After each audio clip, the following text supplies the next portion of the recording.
రామానుజదయా పాత్రం జ్ఞాన వైరాగ్యభూషణం శ్రీమద్వేంకటనాథార్యం వందే వేదాంతదేశికం.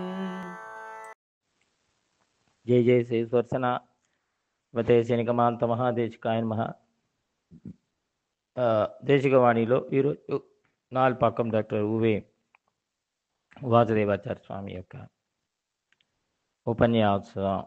ఉపన్యాసం ఈరోజు నంజీయర్ నిర్వాహం వారి ఉపన్యాసానికి తెలుగు అనువాదము. 26వ ఉపన్యాసం నంజీయర్ నిర్వాహము. నంజీయర్ అనే స్వామి మన శ్రీ వైష్ణవ సంప్రదాయం ఒక ప్రధాన ఆచార్యులు. వారికి పాల్గొన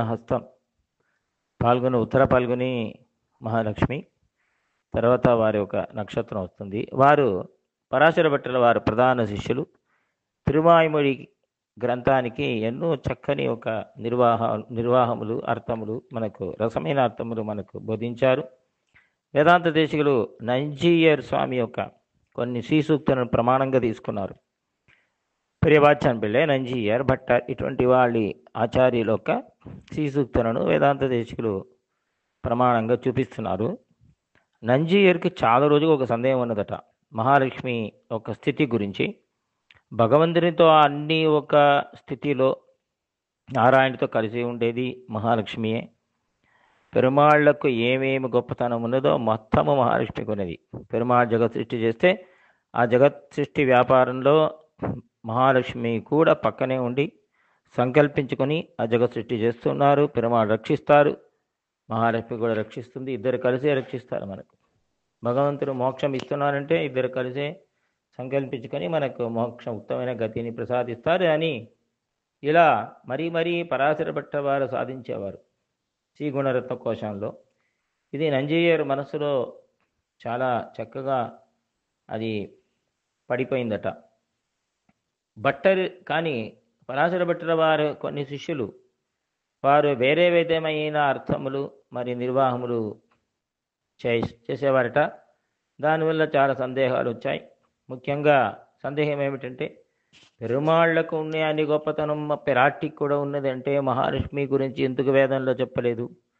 పెరుమాళ్ గొప్పతనంతో పాటు మహాలక్ష్మి యొక్క గొప్పతనం కూడా కలిసి కూడా వేదం చెప్పాలి. వేదంలో పెరుమాళ్ళు నారాయణ శబ్దం మాత్రం ఉన్నది కదా. స ఏకః అంటుంది. భగవంతుడు ఒక్కడే ఉన్నాడు. ఏకోహవై నారాయణ, నారాయణ ఒక్కడే జగత్ సృష్టి చేశాడు అని వేదంలో ఉన్నది కదా. కావున సందేహం వచ్చినది అని యుక్తితో వాళ్ళు యుక్తివాదం చేసేవారట. మహాలక్ష్మిని చెప్పలేదు అని సందేహం ఆ రోజుల్లో. ఇంకా కొంతమంది అర్థవాదము తర్కము అవన్నీ పెట్టి ఒక్కొక్కరు కూడా ఒక్కొక్క అర్థములు సాధించగా ఈ సందేహములన్నీ తీర్చుకోవాలని నంజీయర్ స్వామి డైరెక్ట్గా నేరుగా మడపల్లి ఆచాన్ దగ్గర వెళ్ళారట. మడపల్లి ఆచాన్ సాక్షాత్ రామానుజుల వారు డైరెక్ట్ శిష్యులు. భట్టర్ కూడా పరాశర భట్టర్ వారు కూడా ఏ సందేహం వచ్చినా మడపల్లి ఆచాన్ దగ్గర వెళ్ళి తీర్చుకునేవారట. ఏమి కారణం? మొదటి కారణం ప్రియవాచాన్ పిళ్ళై మడపల్లి ఆచాన్ రామానుజుల వారి సాక్షాత్ శిష్యులు మాత్రం కాదు, అంతరంగ శిష్యులు కూడా. మడపల్లిలో ఉంటూ అంటే వంటగదిలో ఉంటూ ఎన్నో సందేహాలను అడుగుతూ ఉంటే రామానుజ వారు చెప్పేవారట వారికి. ఉడయవరు అరుളിచ్చదే వార్తెகள் అని తన మనసులో పెట్టుకొని అప్పుడప్పుడు నిర్వాహం చేసేవారట మడపల్లి ఆచాన్. రెండవ కారణం, స్వామి రామానుజుల వారే ఆ మడపల్లి ఆచాన్ ఆ స్వామికి చక్కని ఒక బిరుదం ఇచ్చారట, టైటిల్ వేదాంత ఉదయన అని, వేదాంత ఉదయనులు అని. అంటే న్యాయశాస్త్రానికి ఉదయనుడు ఎటువంటి వారు అలాగే వేదాంత శాస్త్రముకి వీరే సకలార్థములు వీరుగా మనం తెలుసుకోవచ్చు అనేవారట. అంజవన్ని సొల్ నంగాయ్ అని ఒక పెరితని పాసనానికి పరాశర భట్టర్ వారికి సందేహం వస్తే మడపల్లి ఆచాన్ తీర్చారట. ఇవన్నీ పెరియవాచాన్ పిళ్ళై తన వ్యాఖ్యానంలో సాధిస్తున్నారు. అలాగే నంజీర్ కూడా ఈ కడాంబి ఆచార్యని చూడాలని వెళ్ళారు. మన ఆచార్యులే వెళ్ళి సందేహాన్ని తీర్చుకున్నారు కాబట్టి మనము వెళదామని వెళ్ళారట. అప్పుడు ఈ కడాంబి ఆచార్య దగ్గర వెళ్ళగా వారు తుడుపు ఇరెక్క కైనోబానే అన్నారంట. తుడుపు అంటే గరిట. ఆ గరిట ఉన్నప్పుడు చేతిలో ఎవరైనా తీస్తారా అంటే, పాత్రములో అప్పడం వేసామనుకుంటాం నూనెలో, అప్పడాన్ని చేయబట్టి ఎవరైనా తీస్తారండి పాపడాన్ని. దానికి గరిట వాడుకుంటాం. అలాగే ఇక్కడ గరిట అనేది రామానుజుల వారు ఒక శ్రీ సూక్తులు, చేయి అనేది మన బుద్ధి. మన బుద్ధితో ఆలోచించినా ఎంత ఆలోచించినా ప్రయోజనం లేదు. చేతులతో మనం ఎవరైనా పాపడాన్ని అలా నూనె నుంచి వేడివేడిగా ఎవరైనా తీస్తారండి?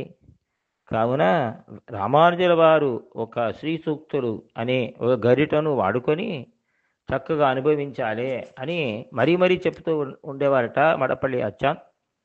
నంజీయర్ మడపల్లి ఆచాన్ దగ్గర వచ్చి తన ఒక సందేహాన్ని అడగగా వారు అన్నారట, రామానుజుల వార్తలు ఒక్కొక్కడు కూడా సూత్రం లాంటిది, అద్భుతమైనది, భగవద్ అవతారం కదా అని దీనికి సమాధానం అన్నారట. అంటే పెరుమాళ్ళు ప్రాటి వేరే వేరేనా, పెరుమాళ్ళకి అధికారం ఉన్నదా, మహాలక్ష్మి అధికారం లేదా అనే విషయానికి సందేహంకి ఇలా అర్థం సాధించారంట. ఎంబెరుమానే చొన్న ఇడత్తిలే పిరాట్యం సొల్లిట్రాన్. వేదంలో ఎక్కడెక్కడ పెరుమాళ్ నారాయణుడు అని శబ్దం ఉన్నదో అక్కడని కూడా లక్ష్మిని చెప్పినట్టే అర్థము. విడిగా చెల్లాల్సిన అవసరమైనది చెప్పాల్సిన అవసరం లేదు. ఎందుకంటే ఎప్పుడు ఇద్దరు మిథునంగానే ఉంటారు, దివ్య దంపతులు కదా. ఇది రామానుజుల వారి నిర్వాహం. అయితే ఈ వార్త కూడా అంటే ఎంబెరుమాన చొనతే ప్రాట్యం సొల్లిట్రామ్ అనేది కూడా వారి ఒక సూత్రమే అన్నారట. దీన్ని నేను కంఠస్థం చేసి పెట్టుకున్నాను మనసులో, అది మీకు ఉపదేశిస్తున్నాను అన్నారట మడపల్లి ఆచాన్ నంజీర్ దగ్గర. నంజీర్కి పెద్ద సందేహం వెళ్ళిపోయినది. వారి ఒక పెద్ద నిధి దొక్కినట్టు సంతోషమట. వారు తిరిగి వచ్చి శ్రీ సూక్తానికి భాష్యం రాస్తూ దాంట్లో ఈ విషయాన్ని సాధించారు. ఇవన్నీ కూడా వేదాంత రహస్య సారంలో మనకు అందిస్తున్నారు. ఇవన్నీ ఇలా ఎలా రికార్డు చేస్తున్నారు, హిస్టరీ ఇలా ఎలా జరిగినది, ఇలా ఎలా ఉన్నది మన పూర్వాచార్యుడు నిర్వాహం అని. ఎంబెరమాన చెన్నయుడు திரை பிராட்டியம் சொல்லிற்றாம் என்று தொடங்கி உடையவர் அருளி செய்த வார்த்தையை ఆచాన్ పక్కలే కేట్ నంజీయర్ సంగ్రహిస్తారని వేదాంత దేశికుల ఒక పంక్తి. కావున మహాలక్ష్మిని చెప్పలేదు, లక్ష్మి పేరు లేదు అని మూర్ఖంగా వాదించడం నిష్ప్రయోజనం. నారాయణుని చెప్పితే మహాలక్ష్మి చెప్పినట్టే లెక్క అని నంజీయర్ నిర్వాహం, రామానుజ నిర్వాహం, మడపల్లి ఆచాన్ నిర్వాహం. ఒక చిన్న ఉదాహరణం, రాముడు నేను అడవికి వెళ్తాను నువ్వు ఇక్కడే ఉండు అన్నారట. సీతమ్మ తల్లి ఇదేంటింది బాగున్నది, మిమ్మల్ని అడవికి వెళ్ళమని చెప్తే నన్ను చెప్పినట్టు కదా లెక్క, నేను అర్ధాంగి కదా, ఇది వేరే విడిగా చెప్పాలా? అంటే మిమ్మల్ని ఎవరైనా పేరెంటానికి పిలిస్తే, పెళ్లికి పిలిస్తే నన్ను పిలిచినట్టే కదా అర్థము. మీ దగ్గర ఉండే ఐశ్వర్యం నాకు కదా. దంపత్యోహో సహాధికార అంటుంది మనుస్మృతి. అహమపి ఆదిష్ట అంటుంది సీతాదేవి. నన్ను కూడా వాళ్ళు చెప్పినట్టే లెక్క, అడవికి వెళ్ళు అని చెప్పినట్టే కదా లెక్క అని శాస్త్రాన్ని సీతమ్మ తల్లి రాముడికి బోధించినదట. అలాగే ఏ చోటులో నారాయణుడు గొప్పతనం చెప్తే అక్కడ మహాలక్ష్మికి కూడా చెప్పినట్టే లెక్క. ద్వయంలో శ్రీమన్ అని శబ్దం ఉన్నది, అష్టాక్షరం శ్రీమన్ శబ్దం లేదు, శ్రీ శబ్దం లేదు, నారాయణాయ ఉన్నది శబ్దం. దానికి వ్యాఖ్యానించిన అన్ని ఆచార్యులు కూడా మహాలక్ష్మితో కలిసిన నారాయణుడే, పిరాట్టియోడు சேர்ந்த నారాయణం దానికి వివక్షితం అని రాశారు. ఆ రీతిలో ఇండైరెక్ట్గా కాకుండా డైరెక్ట్ కానీ చెప్పలేదని కాదు చెప్పేది. భట్టర్ కూడా తదంతర్భావాత్వం నా పృథక్ అభిదత్తే శృతిరపి. అమ్మా మహాలక్ష్మి, వేదం కూడా నారాయణుడితో కలిసి నిన్నే కదా చెప్పి ఉన్నది, పృథక్ అంటే విడిగా చెప్పాల్సిన అవసరం లేదు కదా అని రాశారు శ్రీగుణరత్న కోశంలో. నంజీయర్ కూడా నమ్మ ఆచార్యన్ భట్టరం, ఎంత చక్కని ఒక భట్టర్ పరాశర భట్టార ఒక అర్థాన్ని మనకు సాధించారు. స్వామి రామానుజులు కూడా చక్కగా మనకి అనుగ్రహించారు కదా అని శ్రీసూక్త భాష్యం చేశారట. అయితే వేదం మొత్తం కూడా పెరుమాళ్ యొక్క మహాలక్ష్మి యొక్క గొప్పతనాన్నే చెబుతున్నది. ప్రాట్టి ఒక పేరుని విడిగా చెప్పలేదు అని ఎవరు చెప్పకూడదు.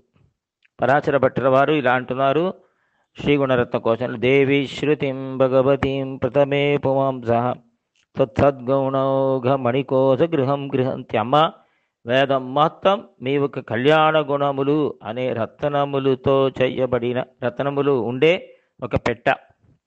ఆ పెట్టని తెరవాలంటే దానికి చాబీ కావాలి కదా, అదే ఇతిహాస పురాణం. కావున వేదం, ఇతిహాసం, పురాణం మొత్తం కూడా పెరుమాళ్ వరి తాయారు.